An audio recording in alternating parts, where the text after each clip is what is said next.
All right, TJ Eisenhart, how you doing? Got you on the line. We're gonna do a little check-in with you as you've got this whole new program over there with your, imaginary collective as you kind of stepped away from, the professional side of road cycling. So, first and foremost, TJ, what's going on? How's Utah handling you right now? How's it Hey, going? John. It's good to be on. The love and opportunity to be on the BWR podcast. Yeah, it's going great. Just here in Southern Utah, just hanging out, just riding my gravel bike and enjoying life in the moment. So let's step back a little bit. Like, what are you? People that possibly don't know, can you give us a little recap on like what you've done? Grew up racing, and then ultimately like what led you to kind of forge this new path and create your own, entity of like going racing and having fun. Totally. It's definitely a unique path and very different path from what I came from.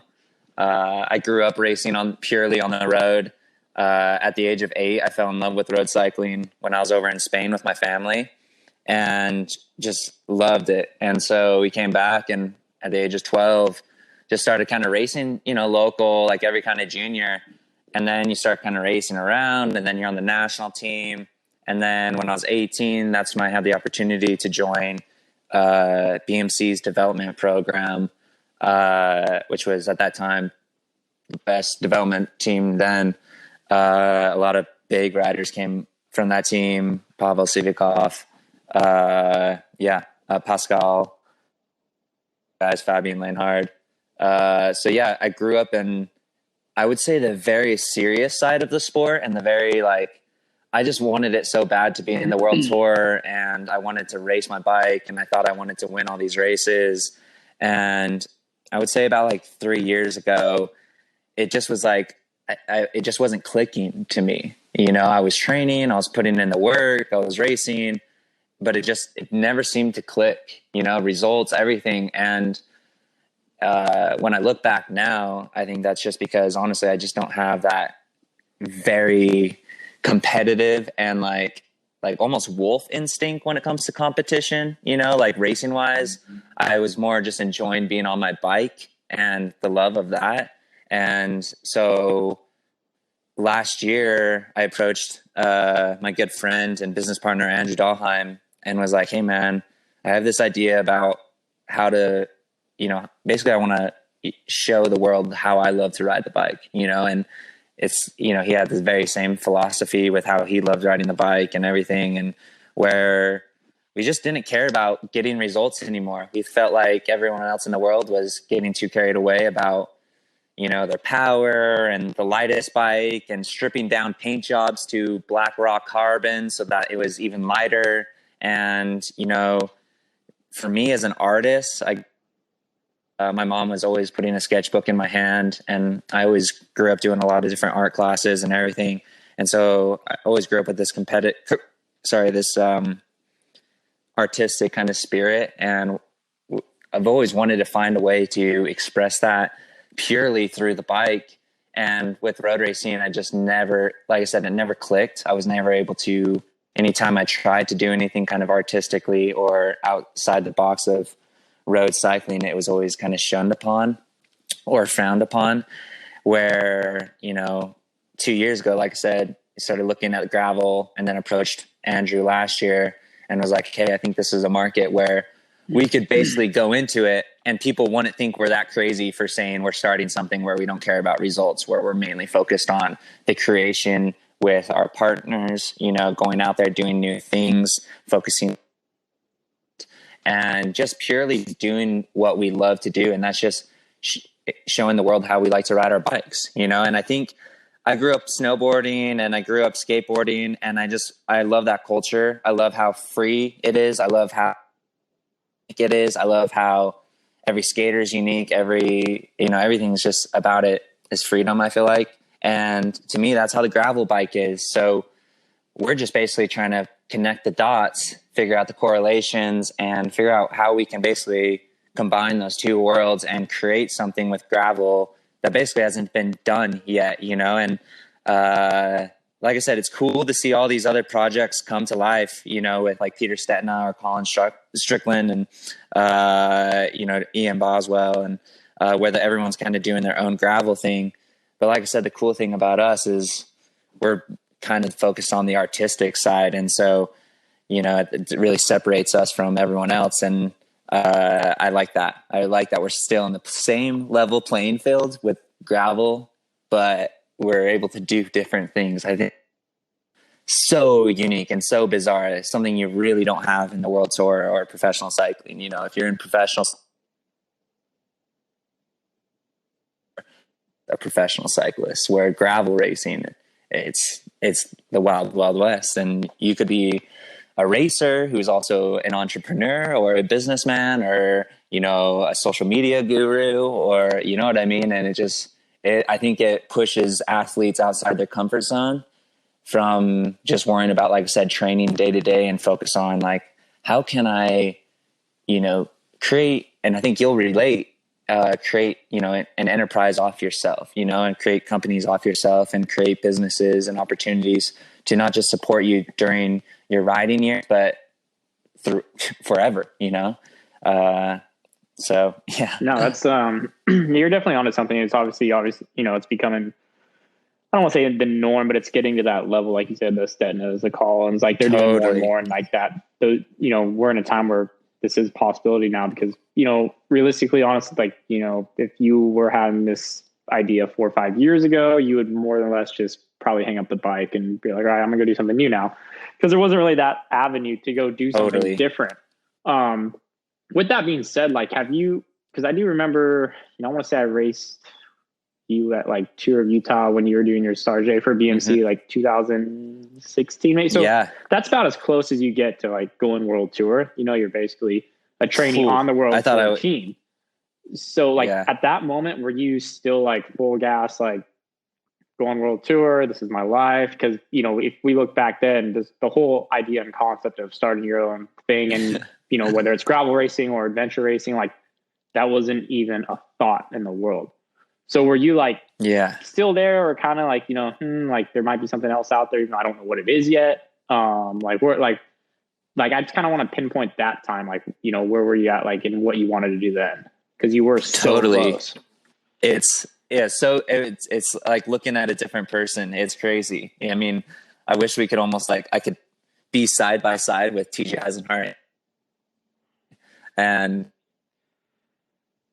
everyone would love to kind of see that, just because everyone who knew me at that time period and now, it's, you know, oceans different, you know? And so going back to that instance, that Tour of Utah, 2016, dude, I was told by BMC, Jim Akowitz told me they were not going to stagiaire, and they were going to basically stagiaire me for like every race. So can you hear me, TJ? Sorry, I don't know why. Yeah, can you hear me? Now. Hello? Yeah, you hear me? Yeah. All right, we're good. So yeah, Jim, he told me they weren't going to sign me, and that, you know, they were going to stagiaire me for all these races. And at that moment, I just thought, okay, this is an opportunity for me to just go out. I've trained crazy hard all 2016, raced well. Like, I want to go world tour. All my friends are going world tour. I've been in this world. And, you know, you kind of, as this young athlete, you're almost brainwashed to think like it's world tour or nothing, you know? So you think you're almost just going to go, if you don't go world tour, you think you're going to end up on the streets. And it's crazy, stupid thought, but it's true. That's just kind of how it's like every professional cyclist or almost professional cyclist feels that way, you know? And I think it's just because we want it so bad, that we completely turn off the whole outside world and realize that, cycling and the bike exists outside that. And so, yeah, I mean, I was at that time when I was racing you at Tour of Utah and 2016, I mean, I got the best young rider jersey at that year, and it was my best finish at Tour of Utah.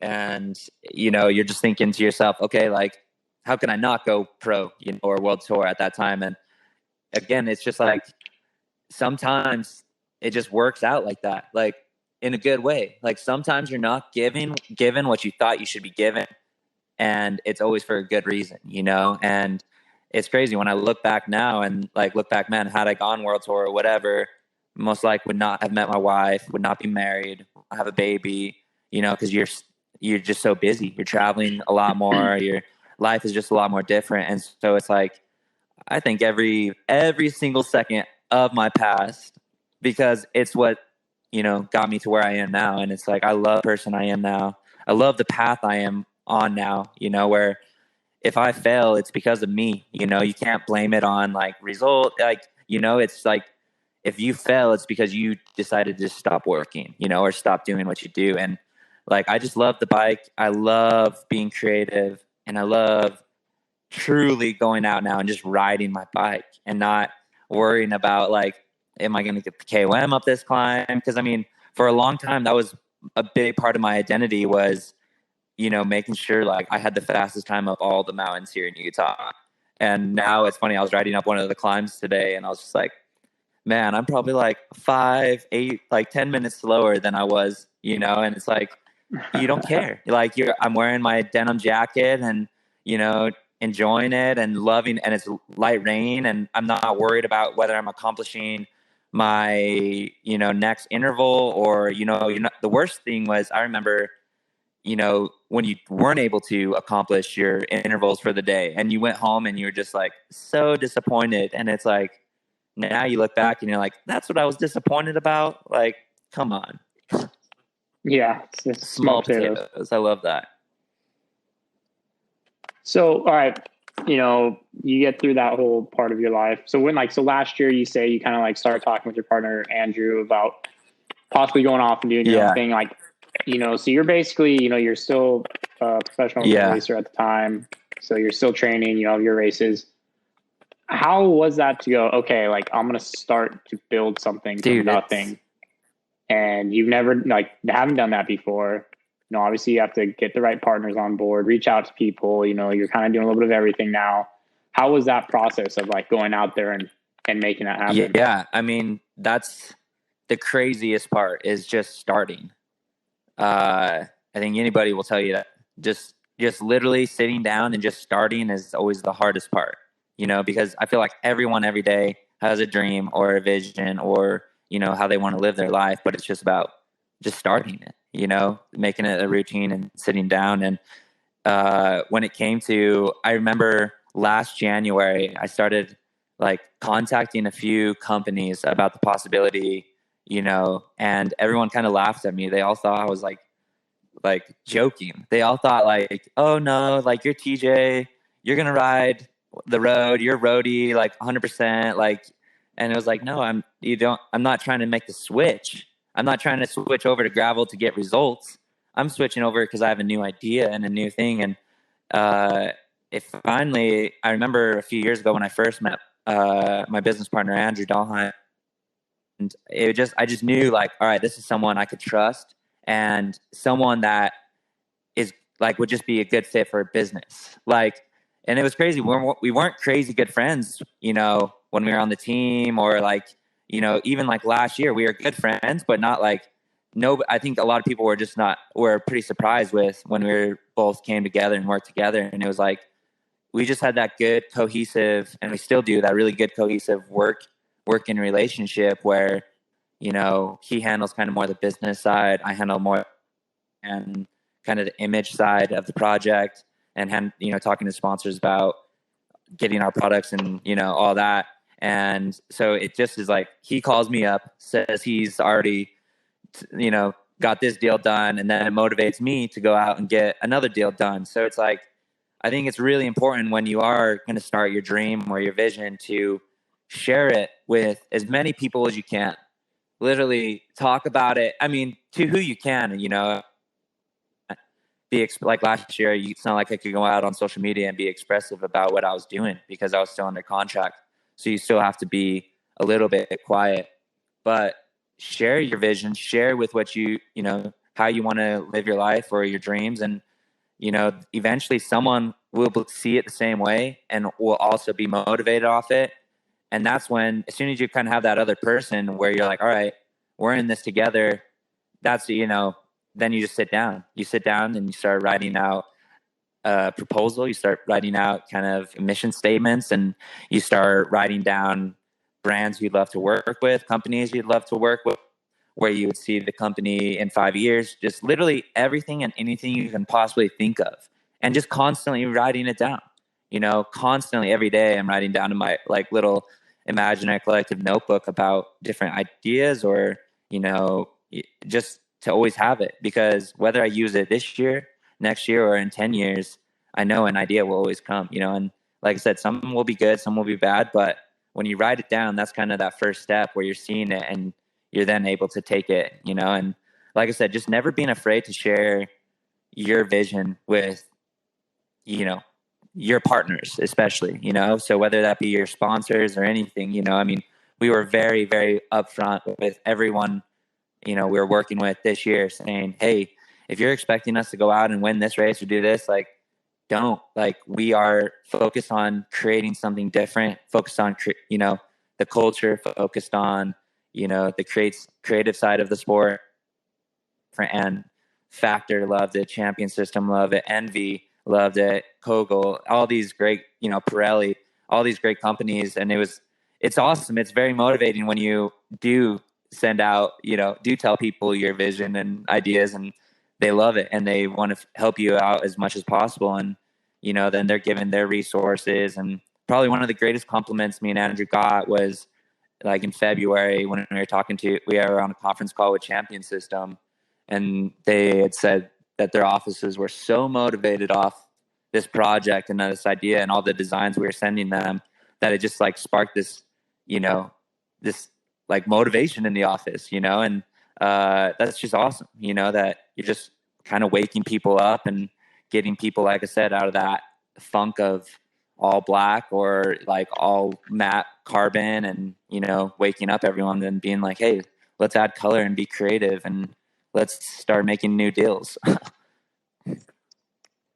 So with that being said, looking at 2020, we're kind of already kind of into the year. The kind of strange year we're at right now. But how does, the calendar look for you? Like, obviously a lot can change. Totally. It's changing right now with the current, virus climate, but we don't need to talk about that. But like, let's say as of going forward, like how is the year looking? Like, is it, what kind of events are you doing? What are you guys trying to go out and do that's a little different than so we first started off the year with 24 Hours of Pueblo, where which is a mountain bike relay event where you ride for 24 hours. And which was awesome because we were the only kind of like gravel group there, where like every gravel pro was in Colorado for Old Man Winter, and it ended up getting snowed and canceled. We took the opportunity and we're like, hey, let's go to Arizona. Let's ride our mountain bikes. Let's ride our gravel bikes and have fun. So that was definitely the first thing on the calendar that separated us from the gravel scene, was actually choosing a mountain bike race, and then me riding actually my gravel bike in the race. Because again, it's like, I just want to ride my bike, and that Vista is so amazing that I just literally love riding it. So we there, then we did True Grit Epic here in Southern Utah, which was a gravel race, a mountain bike race. 2 gravel days, and then a mountain bike race, but was just the last 2 days were flooded with rain and mud. So that was kind of a bummer. And then the plan was to go to Nova Eroica, and then in Cambria, and then Sea Otter. We were planning on doing a lot of cool events there and hanging out with a lot of sponsors and just setting up a lot of cool rides. We were planning on doing a few of the mountain bike events, the gravel events, all that. And then the Stampede. That was at Stampede at end of April, correct? Yeah, April 26th. That would have been April 26th. So, so we're going to hit up Stampede because we had a good friend who's going to get married there in San Diego as well. So it would have been perfect. Justin, Justin. Yeah. Oh, really? Justin getting married? Good times, huh? Crazy. Kids all grown up. Wow, look at that. Yeah, he was at one of the Yeah, Stampedes last like year. years ago too. That he would Last have brought year, the Stampede we to the could have wedding. celebrated at the Yeah. wedding. We could have got a cake. We could have got that would have been awesome. Anyways, we could talk about that later. Shout out to Justin and his wife. Congratulations. We're still gonna we're show still up. coming. We'll still show up because we know it'll be a great party. So, but anyways, Yeah. so we're gonna hit up the Stampede, then Belgium Waffle Ride, and then out in San Diego, which would have been a great event. And then let's see, Dirty Kanza, Tulsa. We were planning on heading out to Tulsa to do the Tulsa Tough Crits. Yeah, nice. why not? Just jump it. Too? Well, and we have like that's a fun. Yeah, race, I mean man. that's the one to do it. Yeah, that's definitely something I've actually always wanted to go out to. Andrew's, Andrew, we with Arapahoe Resources, they're out there kind of near Oklahoma, and so like there's OKC. Okay, got it. Sadly, we would miss OKC because it's Dirty Kanza, but then next week would be Tulsa. So we're gonna head out there to also, just have some fun, hang out, and then the Crusher in Utah. And then the Rift out in Iceland in the end of July. And then it was like, the Lead Boat, that stage race where it was Leadville, the mountain bike race, and then Steamboat, the gravel race out in Colorado in August. And then, right now, obviously, it seems like every event's going to try squeezing into October. And so it's going to be kind of interesting.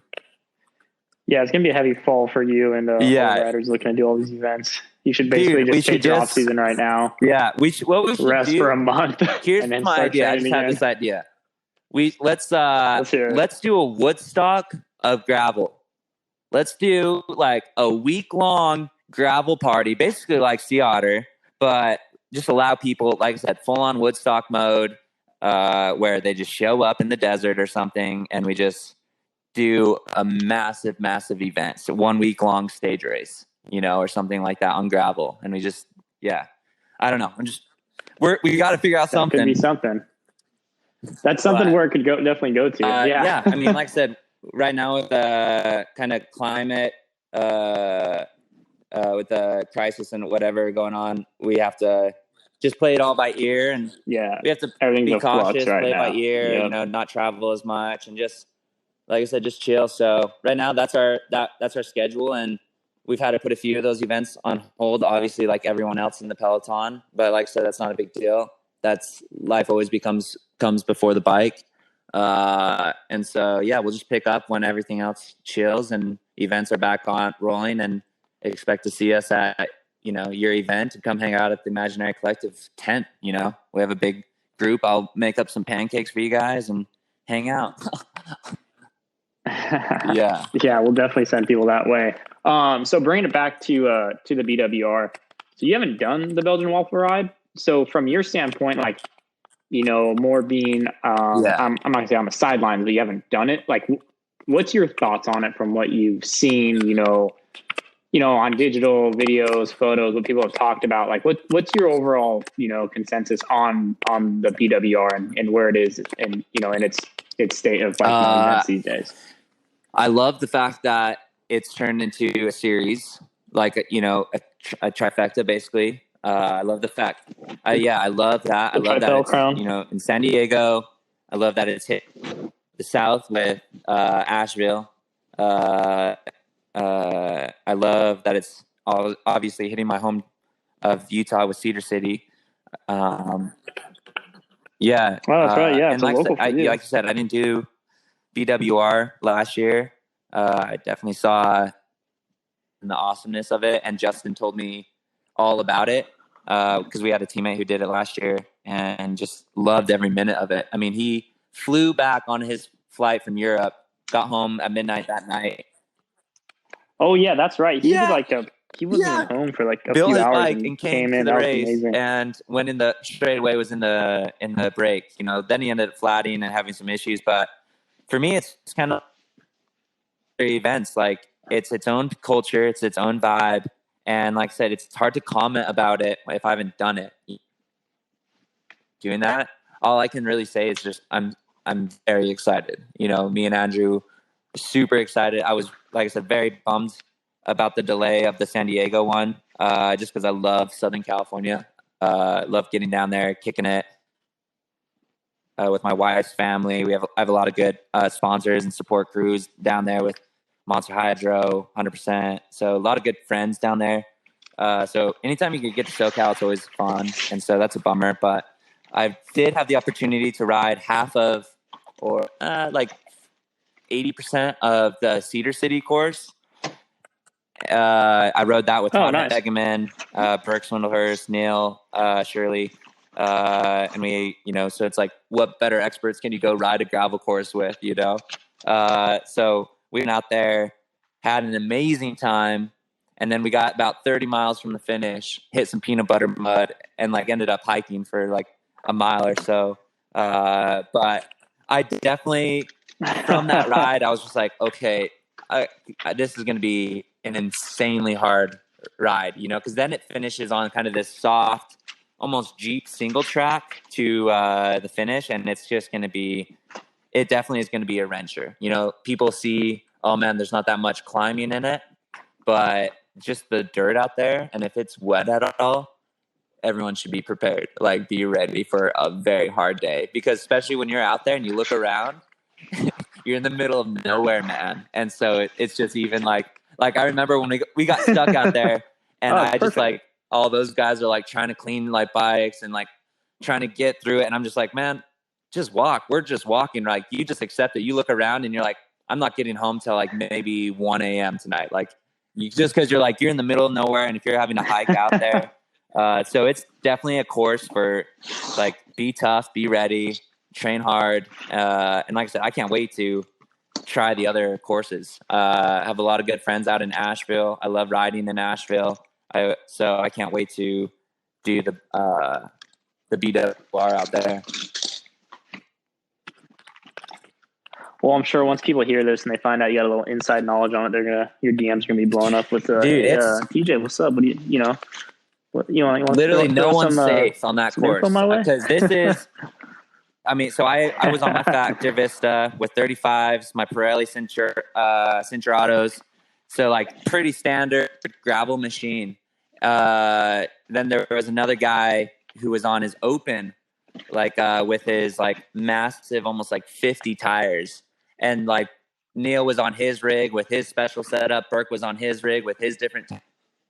And let me tell you, it does not matter when that peanut butter mud sucks you in.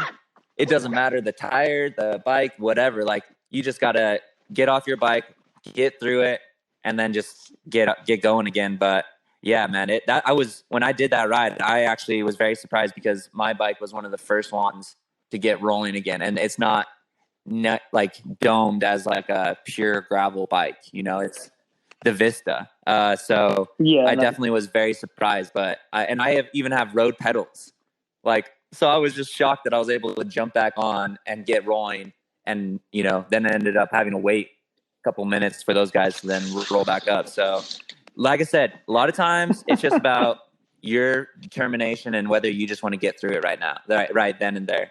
So it's going to be wild. Everyone's going to be a good one. Sounds like so wild. We heard like you're going to have coyotes. We saw a lot of antelope out there, wild antelope running around. So that was just awesome. Very cool. Well, awesome, TJ. Before we wrap this up, you want to add anything? Anything maybe we missed on before we all see you? I mean, unfortunately, not for a while now until the BWR events kick off. Man, no, just thanking thoughts? Everyone who took the time to listen to this, and hope everyone loved it and loved what I do. Go give Imaginary Collective a follow on Instagram. Go give myself a follow on Instagram, and go give BWR a follow on Instagram. And like I said, everyone stay tuned for news and updates. And as soon as BWR and all of us know, like, follow, like,